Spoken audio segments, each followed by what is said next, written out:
siamo proprio colmi di ospiti, quindi dobbiamo fare un colmi di ospiti. Allora, adesso, scusa se te lo dico, ma ce n'è uno che arriva da molto lontano, perché è in collegamento da molto lontano, addirittura da Teheran, quindi è un amico che conosco dai tempi del liceo. Eccolo qui, Babak Karimi. Ciao Babak. Ciao Babak. Parla, devi parlare. Ciao. Ah, c'è.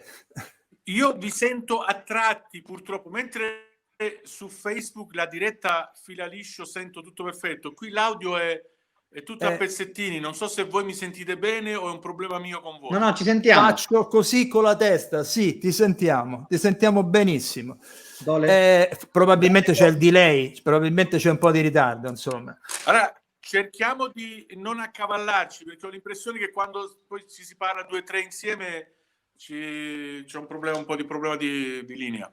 Dimmi tutto, caro. Allora, adesso io ti presento, faccio come quelli che parlano, io ti presento. Allora, Babak Karimi. Babak, allora, oltre che è un amico che conosco dai tempi del liceo e va bene, è un po' come Luca Novelli che abbiamo sentito prima, musicista dei Mocadelic, ma poi contemporaneamente microfonista. Ecco, lui ha avuto 2 o 3 vite artistiche, voglio dire, strane. Lui, allora, figlio di regista, dopo ci parlerà, montatore, contemporaneamente fa l'attore. Adesso poi ha vinto questo signore qui, l'Orso d'Argento a Berlino, e in fondo ha vinto anche l'Oscar, perché l'Oscar ha vinto con una separazione in film iraniano di che anno? 2 Oscar? Due Oscar. 2 Oscar, ha vinto 2 Oscar, quindi cioè, non so che dire. Allora, quindi, ma soprattutto ha questa doppia veste, da una parte montatore, dall'altra parte attore, e credo ne sappia anche di regia. Quindi a questo punto io a Babak faccio la prima domanda che non c'entra con la musica, dopo invece ti parlerò del rapporto con la musica. Come è uscito fuori questa tua metamorfosi dal montatore all'attore? Come è uscita fuori questa tua metamorfosi, di queste 2 doppie carriere di montatore e poi di attore? Beh, in realtà io ho cominciato come attore all'età di 10 anni. Io sono figlio di attori e mio padre mi coinvolse in un film. Ero il figlio piccolo della famiglia, avevo 10 anni, degli spot pubblicitari, e da piccolo comunque a casa nostra venivano i suoi colleghi, attori, andavo a vedere le prove, mi piaceva molto la vita di set, eccetera. Quindi in realtà io sono entrato dalla porta del attoriale, solo che strada facendo, quando poi ho cominciato a studiare cinema, eccetera, sai, durante l'adolescenza che hai un po' paura anche della tua immagine allo specchio, non ti piaci proprio. Quindi non solo non avevo quel poco di esibizionismo che comunque un attore dovrebbe avere, o almeno, diciamo, non infastidirsi se lo guardano. Io ero molto infastidito se mi guardavano. Volevo proprio stare in ombra, stare dietro alle cose, e quindi dopo un provino tristissimo con Mario Monicelli, il quale entra nella stanza, mi disse: ok, adesso ci parliamo, tu muoviti un po'. Io rimasi fermo così, iniziò una chiacchiera, poi lui, pur di farmi muovere, cominciò a girarmi intorno, e io come una vite proprio girai su me stesso, sempre con le braccia conserte, feci il giro e tornai al punto di prima. Molto carinamente disse: va bene, le facciamo sapere, eccetera, eccetera. E io sono uscito giurando, avevo 18 anni, credo, 17 anni e mezzo, giurando che se il mio futuro fosse stato nel cinema sarebbe stato sicuramente dietro la macchina da presa. E quindi ho studiato come operatore, poi ho cominciato a fare reportage, eccetera. Lavoravo in una TV privata, e dove anche tu venissi, noi facevamo delle cose clandestine di notte, ti ricordi? E oltretutto, e poi lì scoprì il montaggio, e per 25 anni, io per un po' di anni facevo l'operatore e il montatore, girando documentari, eccetera, così.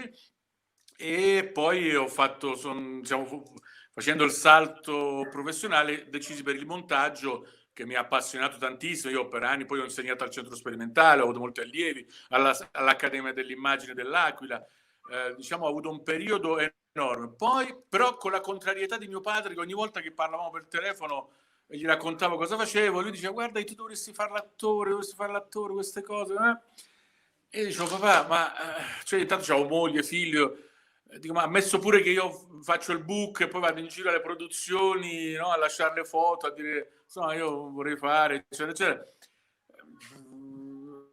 Oltre un pranzo è servito, che cosa mi fanno fare? Cioè la cosa finisce là. Poi dove? In un paese come l'Italia, dove cani e porci sono attori diplomati che hanno studiato, io avevo molti amici che hanno studiato per anni, io mi vergognavo di fronte a tanti amici che si sono sacrificati veramente parte della loro vita a studiare, a esercitarsi, metto lì e dico: vado a fare l'attore. Quindi avevo proprio un rifiuto totale.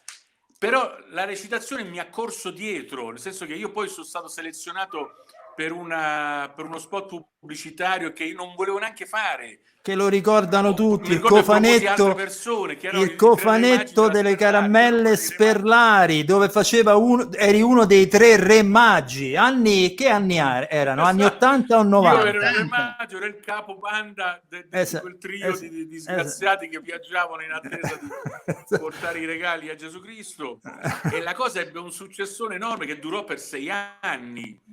Poi in mezzo altre cose, quindi a un certo punto mi ha corso dietro, ma mi prendeva per la camicia, finché è arrivato proprio un momento. Io mi ricordavo che per anni il montaggio per me è stato un lavoro appassionante, al quale ho dedicato veramente nottate e nottate a risolvere le scene, le cose, i problemi, eccetera. E ogni volta che riuscivo ad arrivare a qualcosa, io mi ricordo alle 5 del mattino tornavo a casa, ero proprio una bomba d'energia, perché ero riuscito, capito, a trovare quella cosa che serviva. Però arrivato a un certo punto io sarà il professionismo, ma risolvevo cose molto più complicate, però non mi emozionava più, cioè il rapporto era unidirezionale. Io davo tantissimo, come sempre, però dall'altra parte non mi arrivava nulla, capito? Quindi era solo uno svuotarsi. Io tornavo a casa la sera con la testa veramente svuotata, gli occhi sgonfi, stanco, stressato, eccetera. Poi i ritmi di montaggio, poi ovviamente col digitale sono anche aumentati, eccetera.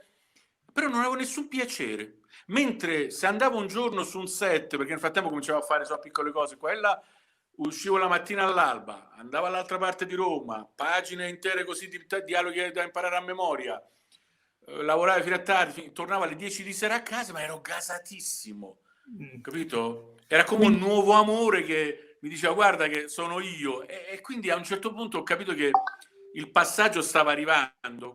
Molto delicatamente questa cosa l'ho fatta, e un bel giorno, però l'ho fatto proprio appendendo il mouse al chiodo. Cioè io ancora non avevo una carriera attoriale col quale vivere, però ho capito come un amore che è finito, una relazione che tu ormai è inutile portare avanti. Io proprio un bel giorno ho appeso il mouse al chiodo, delegato tutto ai miei collaboratori che avevo e ho staccato. Bellissimo. Senti, allora, anche tu sei uno dei richiamati a uno special tutto per te, monografico, perché con te ce ne avrò da raccontare, voglio dire.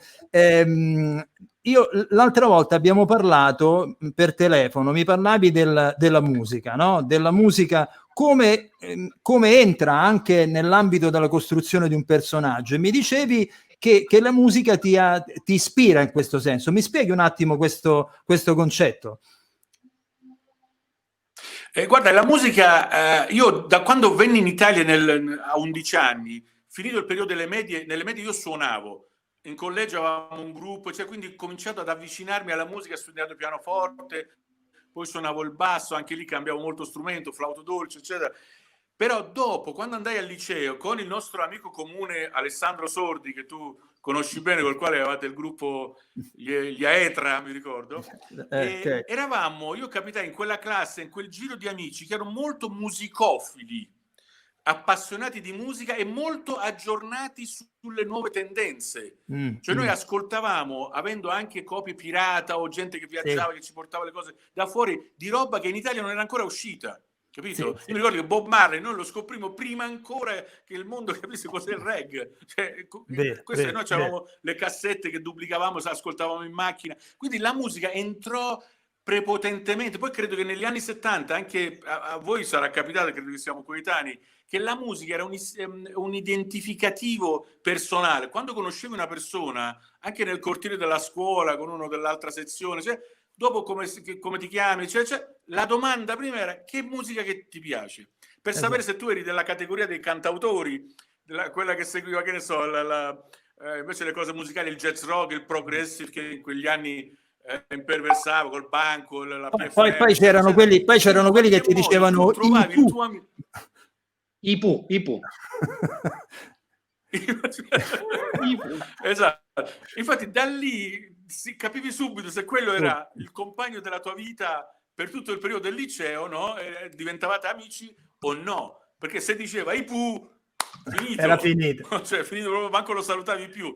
Però se non sia mai, aveva un gruppo in comune con te, boh, era finito. Senti Babà, io ti faccio l'ultima domanda prima di lasciarci, perché per tornare alla tua domanda, però no, scusa, per tornare alla tua domanda, la musica, ti dico, è stato molto importante per me. A me mi ha aiutato a sognare, mi ha aiutato a immaginare, ascoltavo la musica e producevo immagini che pensavo un giorno, quando avrei fatto cinema, quelle immagini sarebbero diventate il mio cinema, no? Erano il mio inconscio che li produceva. Quindi ho avuto sempre un rapporto molto, diciamo, siamo stati veramente degli amici, che ancora continua questo rapporto. Io mi alzo la mattina e devo ascoltare musica, poi il mio umore me lo regola a secondo dei pezzi che metto.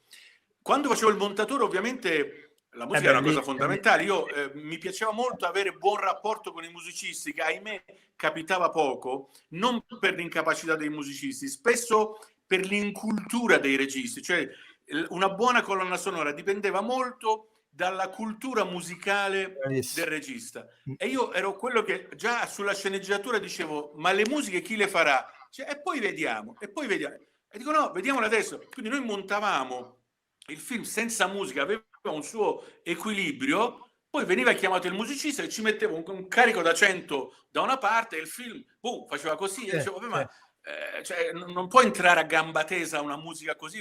Adesso gli equilibri emozionali sono completamente saltati, c'è una scena che è troppo alta, un'altra bassa, e avevamo sempre, è stato sempre un rapporto conflittuale al 90% con i musicisti che ho avuto per queste condizioni, salvo i casi in cui il regista, fai conto, suonava uno strumento, conosceva la musica, una cultura, viveva con la musica, allora noi i musicisti ce l'avevamo già da prima, no? E io mi facevo dare, se non li conoscevo, sarà uno che qua non avevo lavorato, dei CD delle sue vecchie cose per capire il timbro sonoro che ha la sua roba, e facendo dei collage micidiali, erano degli omicidi musicali, però dove avevo bisogno di un tappeto, dalle varie cose sue di archivio mettevo un tappeto, in qualche modo lo indirizzavo a non fare ghirigori inutili, no? Perché a volte noi dobbiamo raggiungere 100 con la drammaturgia, la recitazione, la fotografia, il suono, e magari in una scena la musica ha bisogno di una nota sola, basta che fa basta, non che mi entra un'orchestra di 100 elementi con un temone, capito? E poi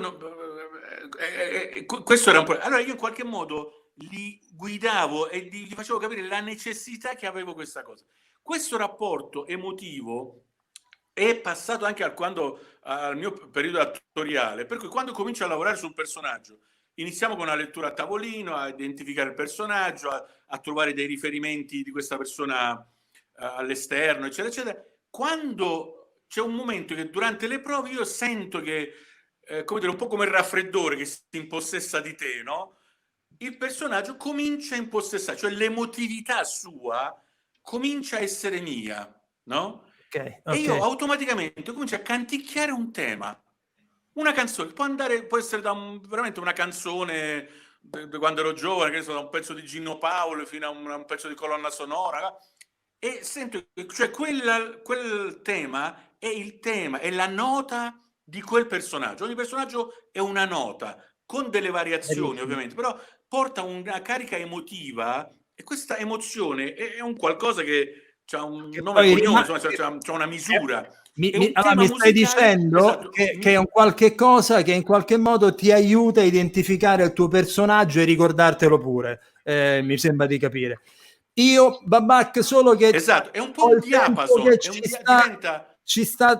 ti devo tagliare, come si dice col montatore, ti devo tagliare perché dobbiamo finire, e anche perché rimando questa nostra discussione, che è interessantissima, invece allo speciale proprio dedicato all'incontro monografico con te.